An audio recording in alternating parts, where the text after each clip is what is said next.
The rhino's buttocks suddenly drilled out a man. The rhino's skin is too thick. No matter how much the man pushed forward, his head could not come out. Nearby tourists saw this thought that the rhinoceros is going to give birth to a baby. Gradually, the man began to gasp for breath. He struggled even more, but only half of his head was exposed. He had to use his mouth to bite off the rhino's outer layer of skin, and then he stretched out his head. The tourists were stunned by this scene. The man was still struggling and making strange noises, and finally his whole body came out. The people around him were so scared of this scene that they ran away in panic. In fact, this man is an animal activist. He suspected that the director of the zoo was illegally selling the animals, so he hid himself in a rhinoceros-shaped car to collect evidence. But the fan inside the car broke down, and he was too hot, so he stripped off all his clothes. He tried to open the door of the car, but accidentally yanked it off. As he was about to suffocate, he suddenly found a small hole, so he tried his best to get out of the hole. After leaving, he tied up the zoo director. Then he used a knife and fork to grind on a plate, making a sharp sound. The director couldn't stand the sound and immediately gave up all the incriminating evidence.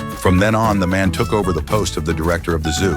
In order to understand the animals better, he often mimicked the animals' behaviors. When he was climbing up the mountain, he found a cute little bird, so he spit out the food in his stomach and fed it beak to mouth. After the bird finished eating, he wiped its beak for it. Then he climbed up to the mountain to rescue a raccoon. He threw a javelin to secure the rope and then tied a safety rope to take the raccoon away. However, the safety latch on the raccoon suddenly snapped. The raccoon was scared and did not dare to move, but it still fell. The man rushed to grab its hand, but the raccoon's paw was too slippery and it ultimately still fell. This man might as well not have saved the raccoon. Then he came to an African tribe to exchange and learn. The chief was very enthusiastic and spat at the man, which was their way of expressing their friendship. The man spat out more spit in order to express his friendliness. This is really too disgusting.